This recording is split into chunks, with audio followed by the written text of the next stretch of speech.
Salam, selamat pagi Bapak Ibu terkasih dalam Tuhan Yesus Kristus. Selamat bertemu kembali dengan saya dalam Renungan Embun Surgawi pada pagi hari ini. Saya mengambil tema, Mari melayani Tuhan dan sesama. Namun sebelumnya, mari kita berdoa terlebih dahulu. Bapa yang baik, Bapa yang penuh kasih, Allah yang mulia, kami mengucap syukur di pagi hari ini. Kami bangun dalam keadaan sehat. Terima kasih Tuhan Yesus, dan kami juga siap untuk mendengarkan sabda-Mu. Berbicaralah kepada kami lewat kebenaran firman-Mu.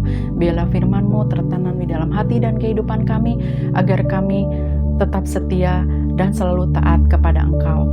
Terima kasih Bapa, ini doa kami. Haleluya. Amin. Seperti tadi saya katakan bahwa tema hari ini adalah Mari melayani Tuhan dan sesama. Terambil dari Matius 20 ayat 28. Beginilah bunyi firman Tuhan.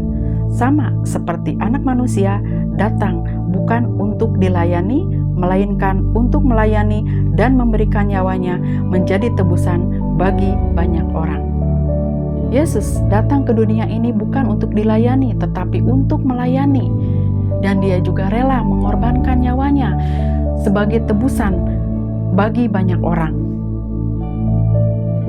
Melayani menurut firman Tuhan berarti memberikan diri untuk membantu dan menjadi berkat bagi orang lain dengan kasih dan kerendahan hati.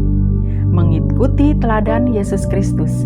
Ini bukan hanya tentang tindakan fisik, tetapi juga tentang sikap hati yang penuh kasih, pelayanan yang tulus, dan kesediaan untuk mengorbankan diri demi kebaikan orang lain.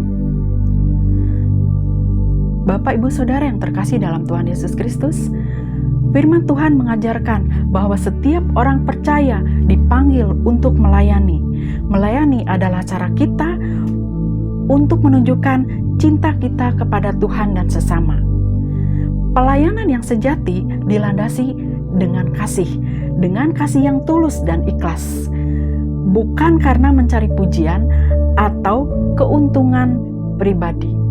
Ketika kita melayani Tuhan, marilah kita melayani dengan tulus dan ikhlas tanpa mencari pujian atau keuntungan pribadi.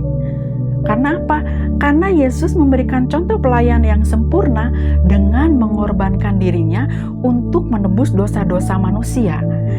Kita sebagai muridnya harus mengikuti teladannya dalam melayani, dan pelayanan itu harus dilakukan dengan tulus dan ikhlas, dilakukan dengan sungguh-sungguh tanpa bersungut-sungut,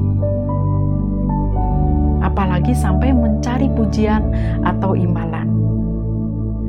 Pelayanan tidak hanya terbatas dalam pekerjaan gereja saja, tetapi dapat dilakukan dalam berbagai cara, misalnya memberikan bantuan kepada orang lain yang membutuhkan, berbagi kebaikan, atau menyampaikan firman Tuhan.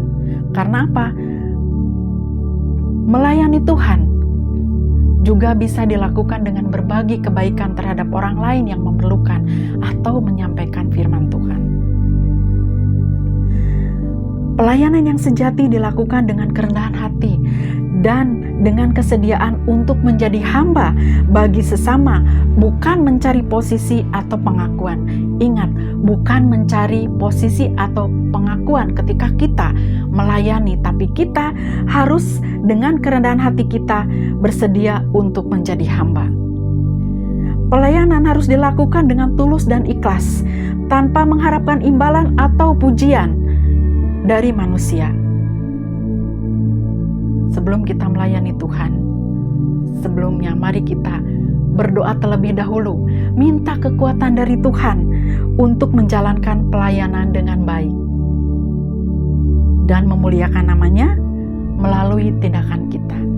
Mari kita melayani Tuhan dengan tulus dan ikhlas, hanya untuk kemuliaan nama Tuhan. Amin. Selamat pagi, selamat beraktivitas. Tuhan Yesus memberkati kita semua.